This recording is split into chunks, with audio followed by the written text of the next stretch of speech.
Bonjour, c'est Christine. Oui, la conteuse qui ne peut pas venir chez vous et qui vous invite chez elle. Aujourd'hui, je vous propose une petite balade à la montagne.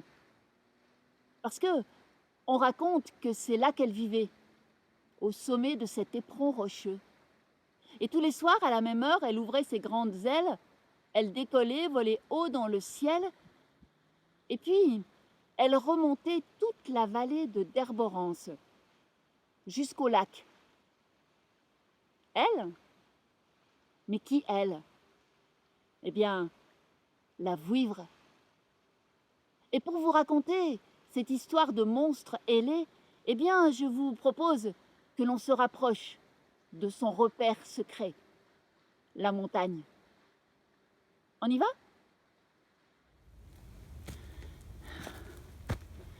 Oui, alors cette fois, ça grimpe vraiment. Il faut faire attention de ne pas glisser, trouver le chemin. Mais on y va doucement, un pas après l'autre. Et on va y arriver. Oups là, je glisse un peu. Bon voilà, c'est reparti. Ok, à tout à l'heure alors. Et voilà. Là, on y arrive. Voilà, on est près du rocher. Et même peut-être près de la grotte où la vouivre avait l'habitude de se cacher. Ok, alors je vais m'installer pour l'histoire. Voilà, je vais me mettre ici, juste devant la grotte. On pourrait imaginer que cette grotte est la grotte de la vouivre. Ici, dans la vallée de Derborance, on raconte que juste après l'éboulement de 1714 est apparu dans le ciel un monstre ailé. Un énorme serpent avec dans le dos 2 ailes de chauve-souris qui lui permettent de voler. Eh bien, ce monstre, c'est la vouivre. Elle porte sur son front, entre ses 2 yeux, dans une petite cavité, un diamant d'une valeur inestimable. Et ce diamant brille tellement que lorsque la vouivre vole la nuit, elle laisse derrière elle une traînée de feu. Et les habitants du village d'Avin, tout proche, quand ils l'observent voler la nuit, eh bien ils pensent qu'il s'agit d'une étoile filante. Alors ils font un vœu. La vouivre passe le plus clair de son temps sur son éperon rocheux, à l'intérieur de sa grotte. Mais elle aime beaucoup se baigner. Alors, tous les soirs, à la même heure, elle se met debout sur ses 2 pattes arrière palmées. Elle ouvre grandes ses ailes de chauve-souris et chou, elle décolle. Elle s'envole haut, droit dans le ciel. Elle traverse toute la vallée de Derborance et elle vient se poser à côté du lac, à côté d'une grande pierre plate. La vouivre commence avec ses grandes ailes à shric, et shrac, et shric, à nettoyer la pierre. Elle met à ce travail beaucoup d'attention. Et puis, quand elle a bien balayé la pierre, eh bien, elle ouvre grande sa bouche et avec sa longue langue rouge, elle lèche toute la surface de la pierre. Quand la pierre est bien propre, la vouivre attrape son petit diamant qui brille comme 12 soleils dans son trou, là, juste entre ses 2 yeux, et délicatement, elle le pose sur la pierre. Elle regarde autour d'elle. Quand elle est rassurée, elle s'approche du lac et sans hésitation, elle plonge dans le lac. Elle nage longtemps. Elle se désaltère aussi. Quand la vouivre a terminé ses jeux aquatiques, elle ressort du lac. Elle s'ébroue, elle secoue ses écailles, et puis soit elle profite d'un petit vent qui souffle parfois là-haut sur la montagne, ou alors des derniers rayons d'un soleil couchant pour se sécher. Et puis, Elle s'approche de la grande pierre plate.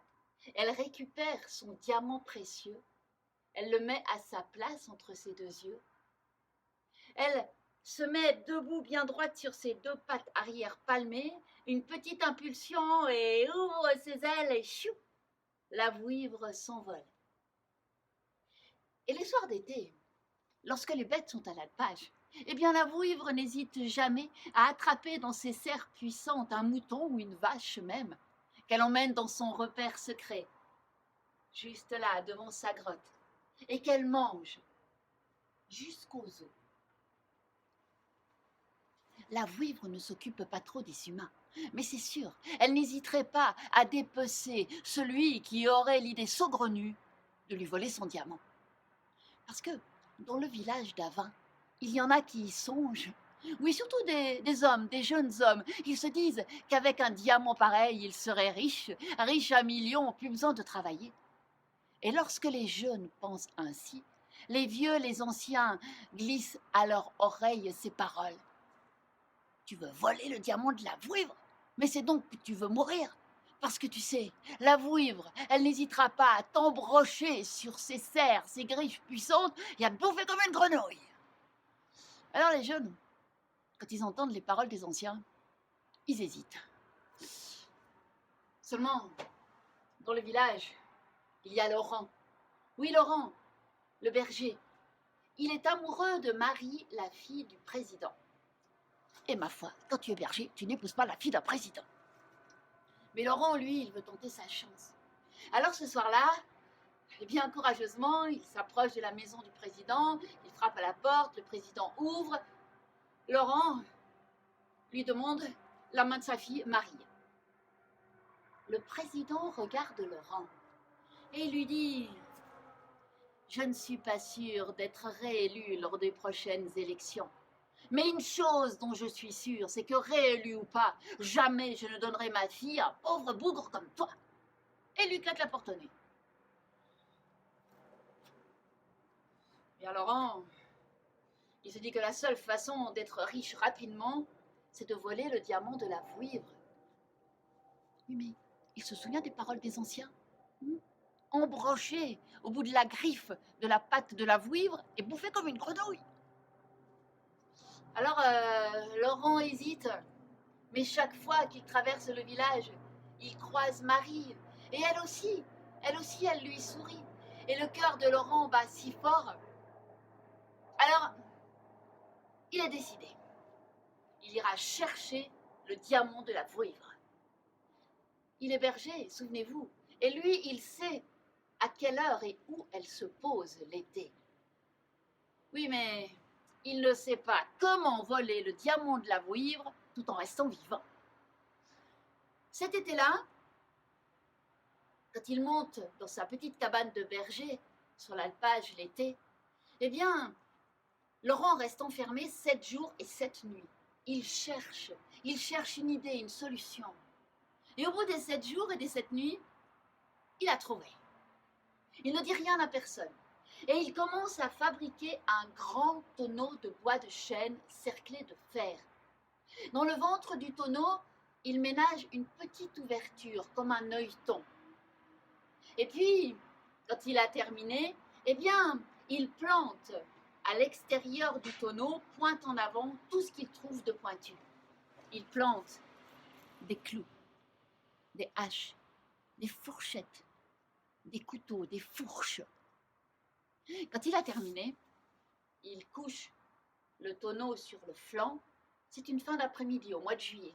Et il roule le tonneau jusque devant la pierre, là où la vouivre a l'habitude de venir se poser.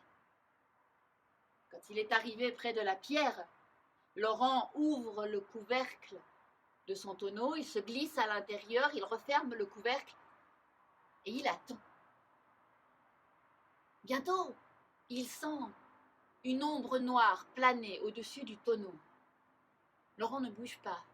Et puis, il entend un sifflement aigu. Laurent le reconnaît, ce sifflement aigu, c'est celui de la vouivre. Le cœur de Laurent bat tellement fort dans sa poitrine. La vouivre, elle, se pose près de la pierre plate. Elle remarque le tonneau. Elle s'en approche, elle en fait 3 fois le tour. Le tonneau ne bouge pas, la vouivre est rassurée. Elle s'approche de la pierre, et shrac, et puis elle lèche la pierre avec sa longue langue rouge. Elle attrape son diamant, elle le pose sur la pierre plate, jette encore un petit coup d'œil au tonneau qui n'a pas bougé de place. La vouivre rassurée plonge dans le lac. À ce moment-là, Laurent, qui a tout observé depuis son petit œilleton, eh bien, soulève le couvercle de son tonneau, il court jusqu'à la pierre, il attrape le diamant, il revient, rentre dans le tonneau, referme le couvercle et il attend. La vouivre, elle, a émergé. Elle regarde du côté de sa pierre plate et elle voit que son diamant a disparu. Folle de rage, la vouivre sort du lac, elle s'ébroue, elle pousse un hurlement terrible, si terrible que les habitants du village d'Avin sentent leur sang se glacer d'effroi. La vouivre s'approche du tonneau. Elle en fait 3 fois le tour. Et puis, elle enroule son corps tout autour du tonneau et elle serre pour l'étouffer. Mais à ce moment-là, toutes les choses pointues, plantées dans le tonneau par Laurent, pénètrent dans la chair de la vouivre. Un sang noir et visqueux coule de ses blessures. La vouivre a mal, elle veut s'échapper et se débattre. Alors elle bouge, mais plus elle bouge, plus les pics lui pénètrent ses entrailles. La vouivre pousse bientôt un long hurlement et elle meurt. Le tonneau ne bouge plus. À l'intérieur du tonneau, Laurent se dit qu'il a réussi. Alors, avec sa main, il soulève le couvercle du tonneau pour sortir, mais il n'y arrive pas. Il soulève avec les 2 mains. Impossible. Il essaye plusieurs fois, il tape, mais la tête de la vouivre est tombée sur le tonneau. Impossible de le soulever. Laurent s'agite, il bouge dans le tonneau, il tape des mains, des pieds. Il en fait tellement que bientôt le tonneau glisse sur le flanc et commence à rouler. Il roule le tonneau, il roule jusqu'au lac et il tombe dans le lac. On raconte qu'aujourd'hui, au fond du lac de Derborance, il y a l'homme le plus riche du monde qui tient entre ses mains décharnées le diamant le plus précieux du monde.